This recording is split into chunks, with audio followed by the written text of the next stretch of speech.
பிரியமானவர்களே, இயேசு கிறிஸ்துவின் நாமத்தில் உங்கள் எல்லாருக்கும் என்னுடைய அன்பின் வாழ்த்துக்கள். எல்லாம் எப்படி இருக்கிறீங்க? சுகமாக இருக்கிறீங்களா? சந்தோஷமாக இருக்கிறீங்களா? ஆண்டவருக்குள்ள மகிழ்ச்சியாக இருக்கிறீங்களா? நீங்கள் சந்தோஷமாக மகிழ்ச்சியாக இருக்கணும்னு தானே வாரம் இந்த நிகழ்ச்சியை நடத்தி உங்களுக்காக ஜெபம் செய்கிறோம். ஆண்டவர் இயேசு உங்கள் மேலே எவ்வளோ அன்பும் அக்கறையும் வைத்திருக்கிறார். நீங்கள் மாத்திரம் இல்லை, உங்களுடைய முழு குடும்பமும் நீங்கள் சந்தோஷமாக இருக்கணும். உங்களுடைய குடும்பமே ஒரு மகிழ்ச்சியாக இருக்கணும். அதுக்கு தான் ஆண்டவர் இந்த நிகழ்ச்சியை தொடர்ந்து நடத்த வைத்து கொண்டிருக்கிறார். ரொம்ப கடினம். வாரம் அதுக்கான செய்தியை ப்ரிப்பேர் பண்ணி ஜெபம் பண்ணி ஆயத்தப்பட்டு என்னென்ன ஜெபிக்கணும் ஆண்டவர்கிட்ட கேட்டு வாங்கி வந்து உங்களோட சேர்ந்து ஜெபிப்பதற்கு தேவன் என்னை ஆயத்தப்படுத்துகிறார். இதற்கான ஆயத்தமே பல மணி நேரம் ஆகும். ஆனால் ஏன் இதை ஆண்டவர் செய்ய சொல்லுகிறார்? உங்களை அவர் நேசிக்கிறார். நீங்கள் கிறிஸ்தவராக இருக்கலாம், கிறிஸ்தவர் அல்லாதவராக இருக்கலாம், ஒருவேளை கடவுள் நம்பிக்கை இல்லாதவங்களாக இருக்கலாம். ஆனாலும் இயேசு உங்களை நேசிக்கிறார், உங்களை ஆசீர்வதிக்க விரும்புகிறார். உங்கள் வாழ்க்கையில் ஒரு சந்தோஷம், மன மகிழ்ச்சி உண்டாகணும்னு ஆண்டவர் விரும்புகிறார். உங்களுடைய குடும்பம் சந்தோஷமாக இருக்கணும்னு இயேசு விரும்புகிறார். எல்லாம் வசனத்தை நம்ம தியானிக்க போகிறோம். மகிழ்ச்சியான குடும்பம் இல்லை, மகிழ்ச்சியான குடும்பம், அதை பற்றி தியானித்து கொண்டே வருகிறோம். ஒரு குடும்பம்னா அங்கே மகிழ்ச்சி இருக்கணும், சந்தோஷம் இருக்கணும், சமாதானம் இருக்கணும், ஒரு மனம் இருக்கணும். அந்த குடும்பத்தை குறித்து தான் தொடர்ச்சி ஆண்டவர் பேசிக்கொண்டே வருகிறார் வசனத்தின் மூலமாக. நம்ம தொடர்ந்து ஞாபகப்படுத்தி கொள்ளணும். ஒரு குடும்பத்திற்கு 2 பேர் ரொம்ப முக்கியமானவர்கள், கணவன் மனைவி. புருஷன் மனைவிக்கு தலையாக இருக்கிறான். இயேசு கிறிஸ்து அந்த குடும்பத்துக்கு தலையாக இருந்து நடத்துகிறவர். அதனால் ஒரு குடும்பம் என்றால் கணவனுக்கு எவ்வளோ உத்தரவாதம் இருக்கிறதோ மனைவிக்கும் அவ்வளோ உத்தரவாதம் இருக்கிறது. பெண்கள் தான் குடும்பத்தை கட்டுகிறவர்கள் என்று பைபிளில் எழுதப்பட்டாலும் பெண்களுக்கு எவ்வளோ உத்தரவாதம் இருக்கிறதோ ஆண்களுக்கும் குடும்பத்தை கட்டுவதில் அவ்வளோ உத்தரவாதம் இருக்கிறது. அவங்கவுங்களுக்கு ஒரு பொறுப்பை தேவன் கொடுத்திருக்கிறார். கணவன் தன்னுடைய பொறுப்பை உணர்ந்து குடும்பத்தில் செயல்படணும், மனைவியும் தன்னுடைய பொறுப்பை உணர்ந்து செயல்படணும். இந்த 2 பேரும் ஒருமனப்பட்டு செயல்பட்டால் தான் குடும்பத்தில் சமாதானம், சந்தோஷம், மகிழ்ச்சி இருக்க முடியும். அதனால் ஒரு மனைவி என்ன செய்யணும் அப்படின்னு பைபிளில் சொல்லப்பட்டதை முதலாவது தியானித்தோம். ஒரு புருஷன், கணவனுடைய காரியம் என்ன, அதை குறித்து கடந்த வாரங்களிலே தியானித்து கொண்டு வந்தோம். இப்போது 2 பேருக்கும் சில பொறுப்பு இருக்குது. கணவன் மனைவி 2 பேரும் சேர்ந்தது தானே ஒரு குடும்பம். இந்த 2 பேர் ஒருவருக்கொருவர் அன்பாக இருக்கணும், ஒருவருக்கொருவர் அன்பாக இருக்கணும், விட்டு கொடுக்கணும், ஜெபிக்கணும், இப்படி பல காரியம் இருக்கிறாரு. அதில் ஒரு 7 காரியம் இருக்குது. இன்றைக்கி எவ்வளோ முடியுமோ அவ்வளோ முதல்ல பார்க்க போகிறோம். என்னன்னு சொன்னால், நீங்கள் இதை முதலாவது ஆமோஸ் 3ஆம் அதிகாரம் 3ஆம் வசனம் எடுங்க. பைபிளில் ஆமோஸ் தீர்க்க தரிசன புஸ்தகத்தில் 3ஆம் அதிகாரம் 3வது வசனம் பைபிளில் எடுங்க, புரட்டுங்க. இப்போ பழைய ஏற்பாட்டில்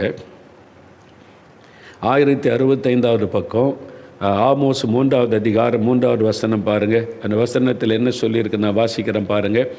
ஆமோஸ் 3:3 2 பேர் ஒருமனப்பட்டிருந்தால் ஒழிய ஒருமித்து நடந்து போவார்களோ அப்படின்னு வசனம் சொல்லுது. 2 பேர் ஒருமனப்பட்டிருந்தால் ஒழிய ஒருமித்து நடந்து போக முடியுமா? 2 பேர் ஒருமனமாக இருந்தால் தான் ஒன்றா நடந்து போக முடியும். அப்போ கணவன் மனைவி என்ற 2 பேர் ஒருமனப்பட்டு இருந்தால் தான் வாழ்நாள் முழுவதும் ஒன்றா வாழ முடியும் சந்தோஷமாக. இந்த ஒருமனம் இல்லாததுனால தான் நிறைய குடும்பத்தில் சண்டை, சச்சரவு, சமாதானம் இல்லை, நிம்மதி இல்லை. இது என்னடா குடும்ப வாழ்க்கை என்று வேண்டாம் வெறுப்பில் வாழ்ந்து கொண்டிருக்கிற சூழ்நிலை. அப்போ இந்த 2 பேர் ஒருமனப்பட்டுட்டா உங்கள் குடும்பத்தில் எத்தனை புயல்கள் வீசினாலும், அலைகள் மோதினாலும், எத்தனை போராட்டம் வந்தாலும் நீங்கள் சந்தோஷமாக உங்களுடைய குடும்ப வாழ்க்கை போய்கொண்டிருக்கும். நீங்கள் 2 பேர் முக்கியம். கணவன் மனைவி ஒருமனப்பட்டிருந்தால், நீங்கள் 2 பேர் ஒருமனப்பட்டு வாழ்க்கையை நடத்த ஆரம்பிச்சிட்டிங்கன்னா சாத்தான் கொண்டு வருகிற எந்த போராட்டமும் உங்களுடைய குடும்பத்தை பாதிக்க முடியாது, சமாதான குறைவு வராது, போராட்டங்களை ஜெயிக்க முடியும். அப்போ 2 பேரும் ஒருமனப்படுவது ரொம்ப முக்கியம். கணவன் மனைவி 2 பேருமே 2 பேருக்கும் உத்தரவாதம் இருக்கிறார். ஒருவருக்கொருவர் குறை சொல்லி ஒருவருக்கொருவர் தாழ்த்தி கொண்டு இருக்கக்கூடாது. 2 பேருமே ரொம்ப முக்கியமானவள் என்பதை உணரணும். அப்போ 2 பேர் ஒருமனப்பட்டு போகணும்னா எப்படி? அதுக்கு தான் ஒருவருக்கொருவர். நீங்கள் 2 பேர் ஒருமனப்பட்டு குடும்ப வாழ்க்கையில் பிரயாணப்படணுமானா என்ன செய்யணும்? சில ஆலோசனைகள் வேத வசனத்திலிருந்தும் ப்ராக்டிக்கலாக வாழ்க்கையிலிருந்தும் சில ஆலோசனைகளை நீங்கள் கவனிக்கணும். முதலாவது என்ன செய்யணுமா? முதலாவது அன்பாயிருங்கள், ஒருவருக்கொருவர் அன்பாயிருக்கணும்.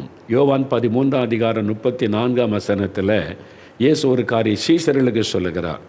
அதுதான் குடும்பத்துக்கும் சீஷர்களுக்கு ஆண்டவர் சொல்கிறாரு. யோவான் 13ஆம் அதிகாரம் 34வது வசனத்தில் பார்த்தீங்கன்னா, 148வது பக்கம் புதிய ஏற்பாட்டில் 34வது வசனம், நீங்கள் ஒருவரில் ஒருவர் அன்பாயிருங்கள், நான் உங்களில் அன்பாயிருந்தது போல நீங்களும் ஒருவரில் ஒருவர் அன்பாயிருங்கள் அப்படின்னு ஆண்டவர் சொல்கிறார். அடுத்த வசனம், நீங்கள் ஒருவரில் ஒருவர் அன்புள்ளவர்களாக இருந்தால் அதனால் நீங்கள் என்னுடைய சீஷர்கள் என்ற எல்லாரும் அறிந்து கொள்ளுவாங்க. ஒரு கணவன் மனைவி ஒருவருக்கு ஒரு அன்பாக இருந்தால் மற்றவங்க இவங்க ஆண்டவருடைய பிள்ளைங்க, இது ஆண்டவருடைய குடும்பம் அப்படின்னு மற்றவங்க அறிந்து கொள்ளுவாங்க. சண்டை போட்டுக்கிட்டே இருந்தால், மூஞ்சை திருப்பிக்கிட்டே இருந்தால், முறுமுறுத்துக்கிட்டே இருந்தால் என்னடா குடும்பம் இது? இவங்க ஜெபம் வேறு பண்ணிக்கிறாங்க, சர்ச்சுக்கு வேறு பைபிளை தூக்கிட்டு போகிறாங்க, வந்தால் ஒரே சண்டையும் சச்சரவும், ஐயோ வீட்டுக்குள்ளே ஒரு சமாதானமே இல்லை. அப்போ அன்பே இல்லை கணவன் மனைவிக்குள்ளே. யோசித்து பாருங்கள். அப்போ ஆண்டவர் சொல்கிறார், நீங்கள் ஒருவரில் ஒருவர் அன்பாக இருக்கணும். 2 பேருக்குமே அதில் பொறுப்பு இருக்கிறார். இல்லை புருஷன் தான் மனைவிடத்தில் அன்பு கூறன்னு பைபிளில் இருக்குதுல்ல, உண்மைதான். அப்போ மனைவி அன்பு கூறக்கூடாதுன்னு அர்த்தமா? இல்லை, ஒருவரில் ஒருவர். கணவன் மனைவிடத்தில் அன்பு கூறணும், மனைவி கணவனிடத்தில் அன்பு கூறணும். இது கர்த்தர் எனக்கு கொடுத்த வாழ்க்கை துணை என்று ஒரு கணவன் மனைவிடத்தில் அன்பு கூறணும். மனைவியும் இது ஆண்டவர் எனக்கு கொடுத்த என் வாழ்க்கை துணை, இந்த துணைக்கு உதவியாக இருக்கும்படி தான் கர்த்தர் என்னை தந்திருக்கிறார் என்பதை உணர்ந்து அன்பு காட்ட வேண்டும். ஆண்டவர் சொல்றார், நான் உங்களிடத்தில் அன்பாக இருந்ததை போல அப்படின்னு ஆண்டவர் சொல்கிறார். இந்த அன்புக்கு ஒரு உதாரணம் என்ன சொல்லலான்னா, ஒரு காட்டில் 2 மான், ஒரு ஆண்மானும் பெண்மானும் தண்ணி கிடைக்காம அலைந்து கொண்டிருந்தார்.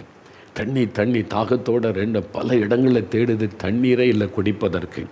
ரொம்ப களைச்சிட்டு 2ம் ரொம்ப தாகத்தோடு வந்து நிற்கும்போது ஒரு பாறையில் கொஞ்சம் தண்ணீர் கட்டி கிடக்கிறாரு. அந்த பாறையில் தண்ணியை பார்த்த உடனே இந்த 2 மான்களுக்கும் ரொம்ப சந்தோஷம். ஆனால் கொஞ்சமாக தான் தண்ணி இருக்குது, ஒரு மான் தான் தாகத்தை தீர்க்க முடியும். 2 மான்கள் குடித்து தாகத்தை தீர்க்கக்கூடிய அளவுக்கு அதில் தண்ணீர் இல்லை, கொஞ்சமாக தான் இருக்குது. அதனால் ஆண்மான் சொல்லிச்சு, நீ குடிச்சிக்க, உன் தாகத்தை தீர்த்துக்கொள். பெண்மான் சொல்லுது, இல்லை நீ குடித்து தாகத்தை தீர்த்துக்கொள் என்று சொல்லுகிறாரு. இல்லை நீ தான் குடிக்கணும், ரொம்ப களைப்பாக இருக்கிற. அந்த பெண்மான் சொல்ல, இல்லை நீ ரொம்ப களைப்பாக இருக்க, நீ குடித்து தாகத்தை தீர்த்துக்கொள். 2மே மற்ற அந்த மான் குடிக்கட்டும் என்று எப்படி நடந்து கொள்ளுது பாருங்கள். அந்த அன்புனால் நீ குடிச்சிக்கன்னு சொல்லுரு. கடைசியில் இந்த 2 மானியத்தை, சரி 2 பேரும் சேர்ந்து குடிப்போம், 2 பேரும் சேர்ந்து வாய் வைத்து எவ்வளோ முடியுமோ குடித்து கொள்ளும், ஆளு கொஞ்சமான்னு சொல்லி சரி என்று சொல்லி 2 மானும் இந்த தண்ணீரிலே வாய் வைத்தார். 5 நிமிஷம் ஆச்சு, 10 நிமிஷம் ஆச்சு, 1/4 மணி நேரம் ஆச்சு, தண்ணி குறையவே இல்லை. அப்படி 2 மானும் வாய் வச்சிருக்குது, ஆனால் தண்ணி குறையவே இல்லை. ஏன் குறையில்லைன்னு பார்த்தா, ஆண்மான் என்ன நினைக்கிது, நான் குடிக்கிற மாதிரி நடித்தா பெண்மான் குடிக்கும்ல, அது குடிக்கட்டும்.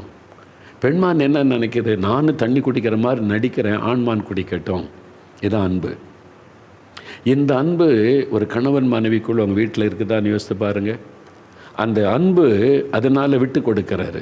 இல்லை, அதுதான் முக்கியம், அது நல்லா இருக்கணும், பெண்மான் நல்ல ஆரோக்கியமாக இருக்கணும், அது தண்ணி குடிக்கட்டும். பெண்மான் நினைக்கிறது அது குடிக்கட்டும், ஆண்மான் குடிக்கட்டும். ஒரு அன்பு பார்த்திங்களா? இந்த மாதிரி ஒரு அன்பு நம்ம வீட்டில் இருக்குதா? உங்கள் வீட்டில் இருக்குதா? அந்த மாதிரி அன்பு இருக்குதா? யோசித்து பாருங்கள். உங்கள் கணவரை எப்படி நேசிக்கிறீங்க? உங்கள் மனைவி நீங்கள் எப்படி நேசிக்கிறீங்க? யோசித்து பாருங்கள். நீங்கள் எப்படி நேசிக்கிறீங்கன்னு யோசித்து பாருங்கள். அப்போ ஒருவரில் ஒருவர் அன்பாக இருங்கள் அப்படின்ற கட்டளை இயேசு சொல்லுகிறார். நான் உங்களிடத்தில் அன்பு கூறுகிறதை போல அன்பு கூறுங்கள். இயேசு நம்மகிட்ட எப்படி அன்பு கூறுகிறார்? நம்மகிட்ட நம்ம கருப்பாக இருந்தாலும் அன்பு கூறுகிறார், வெள்ளையாக இருந்தாலும் அன்பு கூறுகிறார், முக லட்சணம் இல்லாமல் இருந்தாலும் அன்பு கூறுகிறார். நம்ம எந்த மாதிரி உருவத்தில் இருந்தாலும் அவர் நம்மை நேசிக்கிறார், நம்முடைய ஆத்மாவை பார்க்கிறார். அப்போ நம்முடைய அன்பு மனைவி மேலே கணவன் மேலே எப்படி இருக்குது? நான் எதிர்பார்த்த மாதிரி இல்லை, நான் எதிர்பார்த்த வளர்த்தி இல்லை, நம்ம எதிர்பார்த்த கலர் இல்லை, நான் எதிர்பார்த்த மாதிரி இந்த பொண்ணு இல்லை, இந்த பையன் இல்லை, கருப்பாக இருக்குது, அப்படி இருக்குது. சிலர் பாருங்கள் அதனால் வெறுக்கிறாங்க. சிலர் ஏன்டா உன் மனைவியை நீ நேசிக்கலை, வேண்டாம் எனக்கு அப்படின்ற ஒரு பையன், எனக்கு வேண்டாம், டைவர்ஸ் பண்ணியிருக்க வேண்டாண்டா. ஏன் வேண்டான்ற கருப்பாக இருக்கிறான். கல்யாணத்துக்கு முன்னால் தெரியும்ல அவனுக்கு, கல்யாணத்துக்கு முன்னால் பார்த்து தானே சம்மதம் சொன்னேன். அப்போது இப்போ தான் அவனுக்கு கருப்பாக தெரியுதா? அவள் கல்யாணத்துக்கு முன்னால் சொல்லிடுற ஒரு பிள்ளையை கல்யாணம் பண்ணிட்டு வந்துட்டு நீ கருப்பாக இருக்க, அவனுக்கு அது சரியில்லை இது சரியில்லை அதனால் வேண்டான்னு சொன்னால், அப்போ நீ எந்த நிலைமையில் கல்யாணம் பண்ண? இது கர்த்தர் எனக்கு ஆயத்தம் பண்ணின ஒரு மனைவி, நான் அவளை ஏற்றுக்கொள்றேன்னு கல்யாணம் பண்ணியிருக்கிறேன்ல சபையில். இப்போ கலர் சரியில்லை, அது வளர்த்தி சரியில்லை, எனக்கு வேண்டான்னு சொன்னால் என்ன அர்த்தம்? பாவம். உன் மனைவியை நீ நேசிக்கணும். அது ஒருவேளை அது கல்யாணத்துக்கு முன்னால் சொல்லலாம், தப்பே கிடையாது. எனக்கு இந்த மாதிரி கலரில் வேணும், இவ்வளோ ஹைட்டில் வேணும், அப்படி பண்ணி தான் பார்க்குறேன்னா தப்பே கிடையாது. அது உன்னுடைய விருப்பம். ஆண்டவர் வந்து அதில் தலையிட மாட்டார். இல்லை நான் சொல்கிற இந்த கருப்பு பொண்ணை தான் கெட்டு, இந்த கட்டை பொண்ணை தான் கெட்டுன்னு இயேசு சொல்ல மாட்டார். உன்னுடைய விருப்பம்.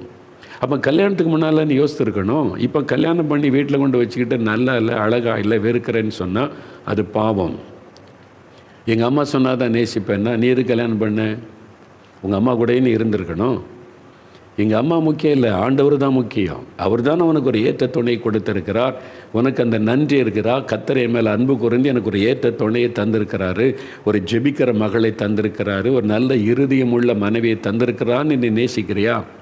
குறையே தானே பார்த்துக்கிட்டு இருக்கேன். ஆண்டவர் உனக்கு கொடுத்ததில் நிறைவே நம்ம பார்த்து நம்ம நேசிக்கணும். எல்லா மனிதனுக்குள்ளும் குறைவு இருக்கும், எல்லா மனுஷிக்குள்ளும் குறைவு இருக்கும். 100% பெர்ஃபெக்டாக அந்த உலகத்தில் ஒருத்தரையும் நீங்கள் பார்க்க முடியாது. எல்லாருக்குள்ளேயுமே நல்லதற்கும் கெட்டதற்கும் நிறைவும் இருக்கும், குறைவும் இருக்கும். அதனால் இந்த குறைவை மட்டுமே பார்த்துக்கிட்டு இருக்கக்கூடாது. அதில் நிறைவானது என்ன இருக்குன்னு முதல்ல கவனிக்கணும். அதுக்காக ஆண்டவர் எனக்கு துணையாய் தந்திருக்கிறார்னு ஆண்டவரை துதித்து அதை மகிழ்ச்சியோடு ஏற்றுக்கொண்டு நேசிக்க ஆரம்பிக்கணும். அது ரொம்ப முக்கியம். அன்பு கூறுங்கள். நம்மகிட்ட எவ்வளோ குறை இருந்தாலும் ஆண்டவர் நம்மளை நேசிக்கிறார். அதுதான் ஆண்டவர் சொல்கிறார். உங்கள் மனைவி அப்படி நேசிக்கிறீங்களா? உங்கள் கணவர் அப்படி நேசிக்கிறீங்களா? ஒருவருக்கொருவர் உங்களுடைய அன்பு எப்படி இருக்குது? ஏன் அடிக்கடி சண்டை? ஏன் அடிக்கடி முறுமுறுப்பு? ஏன் அடிக்கடி திட்டுறது? ஏன் உன்னை கல்யாணம் பண்ணது தப்புன்றது? ஏன் கல்யாணமே வேண்டாம், டைவர்ஸ் பண்ணலாம் அந்த வார்த்தை வருதுன்னா அன்பு இல்லைன்னு அர்த்தம். ஒரு குடும்பம் அன்பில் தான் கட்டப்படணும். அந்த அன்பு எல்லாத்தையும் தாண்டி இருக்கும். அங்கே அழகுக்கு முக்கியத்துவம் கொடுக்காது, அங்கே சரீர வளர்த்தி கட்ட இதுக்கு முக்கியத்துவம் கொடு. அன்பு என்பது அந்த இருதயத்தின் மீது, அந்த இருதயத்தை பார்த்து ஒரு அன்பு, இது கர்த்தர் எனக்கு கொடுத்த துணை, அவர் தப்பே பண்ண மாட்டார் என்று மகிழ்ச்சியோடு ஏற்றுக்கொள்வது. அதுதான். அப்போ தான் நீங்கள் உண்மையாக ஆண்டவர் கொடுத்ததை உண்மையாக நேசித்து ஏற்றுக்கொள்ளும் போது தான் உங்கள் குடும்பத்தில் ஆசீர்வாதம் நிலைத்திருக்கும். அதனால் அன்பாக இருங்க. கணவன் மனைவி ஒருவருக்கொருவர் அன்பாக இருக்கணும். உங்கள் அன்புக்கு நடுவில் யாரும் வருவதற்கு இடம் கொடுக்கக்கூடாது. உங்கள் அன்புக்கு நடுவில் ஒருத்தரும் நுழைய இடம் கொடுக்கக்கூடாது. அது பெற்றோராக இருக்கலாம், அல்லது நண்பர்களாக இருக்கலாம், ஊழியக்காரர் கூட உள்ளே வர இடம் கொடுக்கக்கூடாது. ஏன் சொல்கிறேன்னா, சில குடும்பத்துக்குள்ளே ஊழியக்காரங்க நுழைஞ்சி கணவன் மனைவிக்குள்ளே பிரிவினை உண்டாக்குன கதெல்லாம் எனக்கு தெரியும், நடந்த சம்பவங்கள். யாருக்கு இடம் கொடுக்காதுங்க. உங்கள் 2 பேருக்கு நடுவில் இயேசு என்கிற அந்த தகப்பன் தான் வரணும். நீங்கள் ஏன் பிள்ளைங்க, நான் உங்களை ஒன்றாக இணைச்சிருக்கிறேன், நான் உங்களை ஆசீர்வதிப்பேன், உங்களுக்கு என்ன பிரச்சனை ஏன்ட்டு சொல்லுங்கன்னு கர்த்தர் கேட்பார். அவர் மையமாக வச்சு உங்களுடைய குடும்ப வாழ்க்கையை அமைத்து கொள்ளுங்க. ஒருவருக்கு ஒரு நேசிங்க. கர்த்தர் எனக்கு கொடுத்த மனைவி ஆண்டவர் கொடுத்தது தப்பாக இருக்குமா? அதை உண்மையாக நீங்கள் நேசித்து ஏற்றுக்கொண்டீங்கன்னா கர்த்தர் உங்களுடைய குடும்பத்தை ஆசீர்வதித்து உங்களை சந்தோஷமாய் நடத்துவார். அதே மாதிரி தான் கர்த்தர் எனக்கு கொடுத்த கணவர் அப்படின்னு முழு இருதயத்தோடு ஏற்று நேசிக்க ஆரம்பிக்கணும். அது அப்படி மாதிரி ஒருவருக்கொருவர் நேசிக்கணும். 2வது ஒரு காரியம் என்னென்னா, ஒருவருக்கொருவர் புரிந்து கொள்ளுங்கள். Understanding each other. ஒருத்தருக்கொருத்தர் புரிந்து கொள்ளுவது. நீங்கள் வாழ்நாள் முழுவதும் சேர்ந்து வாழ போகிறீங்க. இனிமேல் கொஞ்ச நாள் கிடையாது. இது ஹாஸ்டலில் படிக்கிறேன், 3 வருஷம் ஃப்ரெண்டாக இருப்போம், 5 வருஷம் ஃப்ரெண்டாக இருப்போம், அப்புறம் பிரிஞ்சு போயிடுவோம். அந்த மாதிரி கிடையாது. இது ட்ரெயினில் போகும்போது ஒரு ஃப்ரெண்ட்ஷிப் கிடைக்கும், பஸ்ஸில் போகும்போது ஒரு ஃப்ரெண்ட்ஷிப் கிடைக்கும், ஸ்கூலில் படிக்கும்போது, காலேஜில் படிக்கும்போது, அதெல்லாம் சில வருஷம் கடந்து போயிடும். ஆனால் ஒரு கணவன் மனைவி அந்த உறவு, அந்த ஐக்கியம் என்பது லைஃப் லாங், வாழ்நாள் முழுவதும் நீங்கள் 2 பேரும் சேர்ந்து நடக்கணும், சேர்ந்து வாழணும். அப்போது முதல்ல புரிந்து கொள்ளணும். நீங்கள் சேர்ந்து வாழப்போகிற உங்களுடைய துணையை புரிந்து கொள்ளணும். மனைவி கணவனை புரிந்து கொள்ளணும், கணவன் மனைவியை புரிந்து கொள்ளணும்.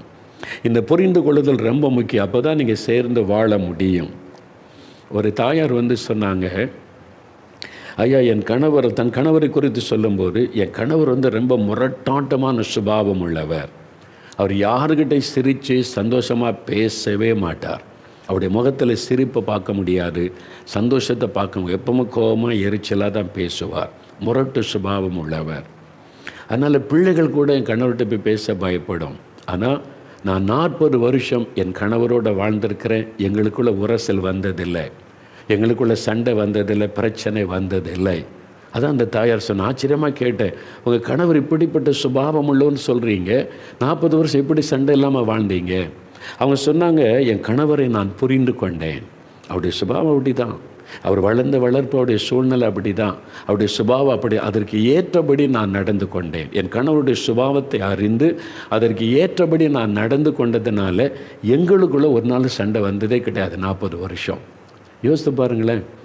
இந்த மாதிரி ஒரு கணவரோட 40 வருஷம் சந்தோஷமாக வாழ்ந்திருக்கிறாங்கன்னா அவங்களுடைய அர்ப்பணிப்பு, அவங்களுடைய ஏற்றுக்கொள்ளுதல். என் கணவருடைய சுபாவம் அப்படி இருந்தாலும் கர்த்தர் எனக்கு கொடுத்த கணவர் என்னை சந்தோஷமாக அவங்கள ஏற்றுக்கொண்டதுனால அந்த குடும்பத்தில் அவ்வளோ பெரிய மகிழ்ச்சி பாருங்கள். அப்போ புரிந்து கொள்ளுதல் அதான் முக்கியம்.